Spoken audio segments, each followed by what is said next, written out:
여러분, 혹시 양치하다가 치아 사이에 까만 삼각형이 생긴 걸 보고 놀란 적 있으신가요? 이건 바로 잇몸이 내려앉고 있다는 신호인 블랙 트라이앵글인데요. 이 블랙 트라이앵글이 생기면 웃을 때도 신경 쓰이고 나이도 더 들어 보여서 속상하지만, 이보다 더 큰 문제는 치아가 조금씩 흔들리기 시작하다가 결국엔 치아를 뽑게 될 수도 있다는 거예요. 거기다 지금 이 순간에도 여러분이 무심코 하는 이 습관들 때문에 이 블랙 트라이앵글은 조금씩 커지고 있습니다. 그럼 도대체 어떻게 해야 이 블랙 트라이앵글을 예방하고 이미 생긴 블랙 트라이앵글을 메울 수 있을까요? 그래서 오늘은 치과 의사인 제가 그 원인과 해결 방법까지 전부 알려드리도록 하겠습니다.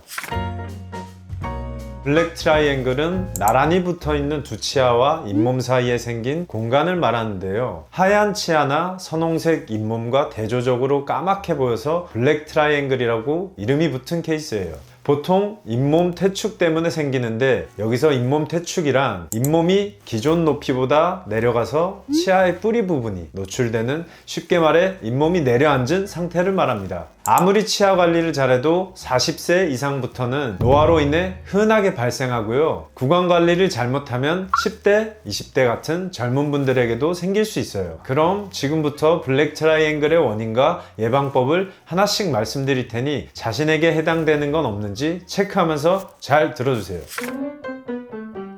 첫 번째, 잘못된 양치 습관입니다. 일반적으로 많은 분들이 칫솔질을 좌우로 하는 횡마법으로 양치를 하십니다. 그런데 이 양치법은 문제가 있어요. 바로 치아와 잇몸 사이에는 솔이 닿지 않아서 음식물 찌꺼기와 치태가 깨끗이 제거되지 않습니다. 치태, 즉 플라그는 치아 표면에 들러붙어서 생기는 끈끈하고 투명한 막인데요. 세균이 번식하기 좋은 환경을 만들어준답니다. 이 세균들이 만들어내는 산성 물질은 치아에 석회 성분을 녹게 해서 충치를 만들고, 또 세균의 독소는 잇몸에 염증을 일으켜요. 그리고 이 치태가 굳으면 누렇고 딱딱하게 굳는 치석이 되는 겁니다. 그래서 이런 횡마법으로 양치를 하실 경우 치아 사이사이가 제대로 닦이지 않게 되고, 이 과정에서 잇몸이 퇴축, 즉 점점 아래로 내려가게 되면서 블랙 트라이앵글이 생기게 되는 겁니다. 이렇게 치아 사이사이 닦는 것을 대충 하는 것도 문제지만, 반대로 너무 열정적으로 하는 것도 문제가 될 수 있어요.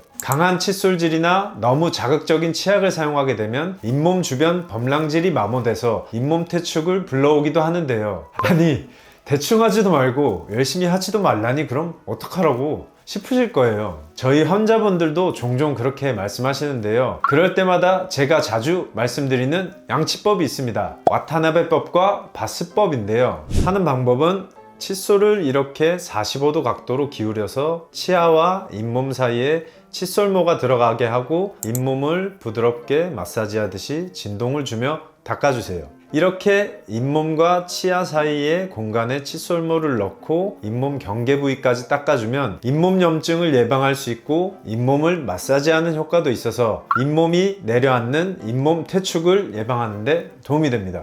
그리고 칫솔질만으로는 치아 사이, 그리고 치아와 잇몸 틈에 낀 음식물을 제거하기 힘들 때가 있는데요. 그럴 땐 치실이나 치간 칫솔 같은 구강 보조용품을 적절히 사용해서 치아 사이에 낀 찌꺼기와 치태를 깨끗이 제거해 주셔야 합니다. 하지만 사용 시 주의해야 할 점은 치실이나 치간 칫솔도 너무 과도하게 사용하면 안 좋다는 겁니다. 너무 자주 하거나 강하게 할 경우 잇몸에 직접적 손상을 주기 때문에 이 또한 잇몸이 내려앉는 이유가 될 수 있습니다. 그래서 사용하실 때는 아침, 저녁 하루 2번 정도만 사용하고 잇몸에 피가 날 정도로 사용하지 않도록 주의하시길 바랍니다. 두 번째, 스케일링입니다. 간혹 스케일링을 하고 나면 잇몸이 내려가고 틈이 벌어진다 라고 하시는 분들이 있는데요. 그 말이 사실일까요? 스케일링이라는 시술 자체는 치아 표면에 있는 치석을 제거하는 것입니다. 그래서 잇몸을 내려가게 하지는 않습니다. 다만 스케일링을 오랫동안 받지 않으셨던 분들의 경우 치석이 쌓여서 잇몸이 내려가게 올라가게 되는데요. 그 상태에서 스케일링을 받고 쌓인 치석을 제거하면 치석으로 가려져 있던 내려간 잇몸의 틈이 보이게 되는 거죠. 그래서 스케일링을 받고 나면 잇몸이 내려갔다 라고 오해하시는 분들도 계신 것 같습니다. 그렇기 때문에 스케일링을 정기적으로 하지 않으면 치아와 잇몸 사이에 치석이 계속 쌓이고 이게 염증을 유발하면서 잇몸이 더 내려가고 결국 블랙 트라이앵글이 더 심해지는 거죠. 즉 블랙 트라이앵글을 예방하는 가장 확실한 방법은 치과에서 받는 정기적인 스케일링입니다. 그렇다면 스케일링을 얼마나 자주 받아야 할까요? 보통 1년에서 6개월에 한 번은 받는 걸 권장하는데요. 만약 치석이 금방 쌓이는 분들이라면 3에서 4개월에 한 번씩 받는 게 좋습니다. 1년에 1회는 건강보험 적용으로 10,000원 정도면 받으실 수 있으니까 꼭 스케일링을 받으셔서 미리미리 블랙 트라이앵글을 예방하시길 바랍니다. 그리고 세 번째, 얇은 잇몸을 타고난 분들입니다. 사람마다 잇몸이 두꺼운 사람도 있고 얇은 사람도 있죠. 아무래도 잇몸과 잇몸뼈가 얇으면 더 쉽게 내려앉을 수 있습니다. 잇몸이 얇은 분들은 칫솔질을 조금만 세게 해도 상처가 나고 염증이 생기기 때문에 잇몸이 두꺼운 분들보다 더 잇몸이 잘 내려앉게 됩니다. 그래서 얇은 잇몸을 타고나신 분들은 앞서 말씀드린 예방법들을 실천하시면서 평소에도 잇몸을 더 신경 써서 꼼꼼히 관리해 주시는 게 좋을 것 같습니다. 블랙 트라이앵글이 생길 수 있는 마지막 원인은 치아 교정입니다. 교정은 치아를 고르게 만드는 건데 블랙 트라이앵글을 만든다고요? 라고 많은 분들이 생각하실 것 같은데요. 교정으로 인해서 블랙 트라이앵글이 생기는 경우가 있습니다. 실제로 교정을 하신 많은 분들이 이 치열이 바뀌면서 생기는 블랙 트라이앵글 때문에 고민하시더라고요. 이 자료를 보시면 교정 전에는 치아가 겹쳐 있는 상태라 치아끼리 맞닿는 접촉점이 아래에 있었다면 교정 후 치아가 고르게 펴지면서 이 접촉점이 위쪽으로 올라가게 되죠. 그러면서 치아와 잇몸 사이에 삼각형 공간이 생기고 그 자리에 잇몸이 충분히 차지 못하면서 블랙 트라이앵글이 생기게 됩니다. 교정 치료 시작 전에도 이 환자는 블랙 트라이앵글이 크게 생기겠다 라고 예측되는 분들도 있습니다. 치아의 모양이 살짝 삼각형에 가까운 분들이 계세요. 이런 경우는 치아가 가지런해지면서 삼각형 모양 때문에 틈이 더 크게 벌어지게 됩니다. 추가로 임플란트로 인해서 생기기도 합니다. 치아들이 있으면 중간중간 잇몸뼈가 있는데 임플란트를 치아를 뺀 후 시술하기 때문에 잇몸뼈가 많이 주저앉게 됩니다. 이로 인해 블랙 트라이앵글이 생기기도 합니다. 그래서 교정이나 임플란트를 하기 전에 치과에서 충분한 상담 후 치료를 진행하시는 게 좋을 것 같습니다. 블랙 트라이앵글의 원인과 예방법을 알려드렸는데요. 꾸준히 실천하시면 블랙 트라이앵글을 예방하고 그 틈이 작은 경우 증상을 개선하실 수 있을 거예요. 그런데 이미 생긴 블랙 트라이앵글은 어떻게 해야 할지 막막하신 분들도 계시죠? 너무 걱정 마세요. 치과에서 블랙 트라이앵글을 해결할 수 있는 두 가지 치료법이 있습니다. 하나는 최소한의 치아 삭제를 하고 보철물을 덮어서 메워주는 보철적인 치료고요. 다른 하나는 잇몸 이식술 같은 치주적인 방법의 치료입니다. 각 치료법의 종류와 특징을 설명드리기 전에 먼저 어떤 원리로 블랙 트라이앵글이 메워질 수 있는지 설명드릴게요. 치아 사이에 잇몸이 다시 자라나서 블랙 트라이앵글이 복구될 수 있는 중요한 조건이 있습니다. 그건 바로 치아가 맞닿는 접촉점부터 잇몸뼈의 가장 튀어나온 부분까지의 거리가 5mm 이하라면 잇몸 조직이 다시 자라나서 그 공간을 메울 가능성이 높다는 건데요. 이 원리가 바로 우리가 블랙 트라이앵글을 메울 때 중요한 기준이 되는 거죠. 이때 중요한 역할을 하는 것이 파필라 조직, 즉 치아 사이의 잇몸 조직입니다. 이 파필라는 원래 치아 사이를 채우며 음식물 찌꺼기와 세균이 침투하지 못하도록 보호하는 역할을 하는데요. 염증이나 치주 질환으로 인해 잇몸이 내려가고 이 파필라가 소실되면 그 자리에 블랙 트라이앵글이 생기는 거죠.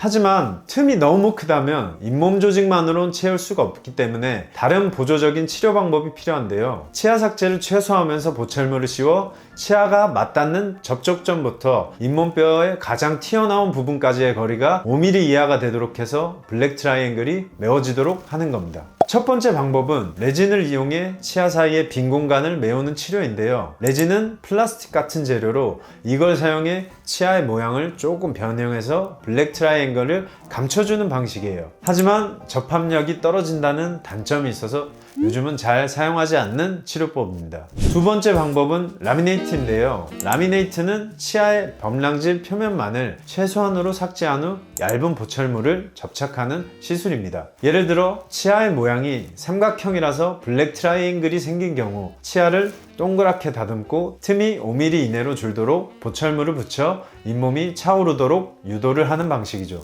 블랙 트라이앵글을 채우기 위한 라미네이트 시술로는 무삭제 라미네이트와 부분 라미네이트가 있습니다. 먼저 부분 라미네이트는 블랙 트라이앵글이 생긴 앞니에만 라미네이트 시술을 부분적으로 하는 건데요. 0.1에서 0.2mm 정도 최소 삭제를 하고 보철물을 씌우게 됩니다. 라미네이트 시술은 변색이 잘 되지 않아서 오랫동안 자연스러운 치아를 유지할 수 있어서 만족도가 높은 편이에요. 가격은 30에서 50만원대로 일반적인 보철물 치료와 비슷하거나 비교적 저렴한 편입니다. 이분 같은 경우에는 앞니 사이에 블랙 트라이앵글이 생겼었는데 최소 삭제 후 라미네이트 시술을 진행했고요. 시술 전과 후를 비교해보면 치아가 가지런해지고 블랙 트라이앵글로 비어있던 구멍이 메워져 심미적인 치료 효과도 있었습니다. 그리고 무삭제 라미네이트 같은 경우는 치아를 일부 깎아내야 한다는 라미네이트 시술의 단점을 보완한 말 그대로 무삭제 라미네이트 방식입니다. 치아를 다듬거나 삭제하지 않고 0.01에서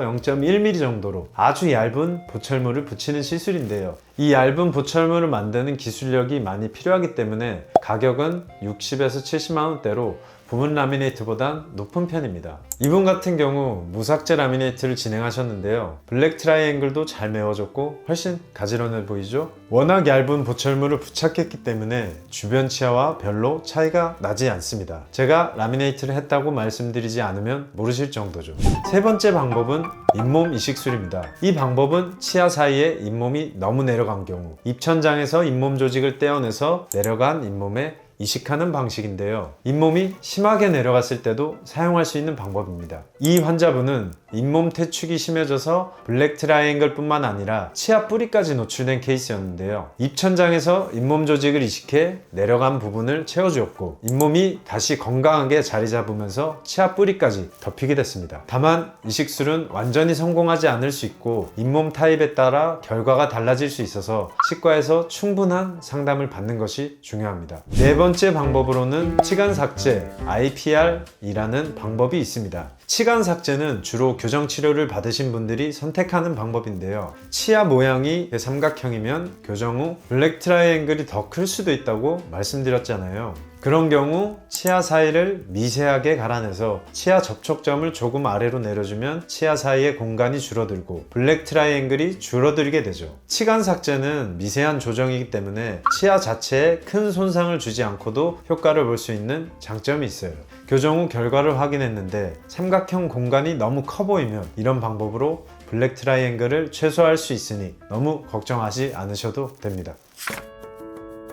오늘은 블랙 트라이앵글이 생길 수 있는 이유와 예방 방법 그리고 해결 방법까지 말씀드렸습니다. 오늘 알려드린 예방법 꾸준히 실천하셔서 환하고 예쁜 건치미소 오랫동안 유지하시고요. 만약 블랙 트라이앵글로 고민 중인 분이시라면 다양한 치료 방법이 있으니 너무 걱정하지 마시고 가까운 치과에서 상담 받으시길 바랍니다. 오늘 영상이 도움이 되셨다면 구독과 좋아요, 알람 설정까지 눌러주시고요. 치아나 치과 진료에 대해 궁금한 점이 있다면 댓글로 남겨주세요. 감사합니다.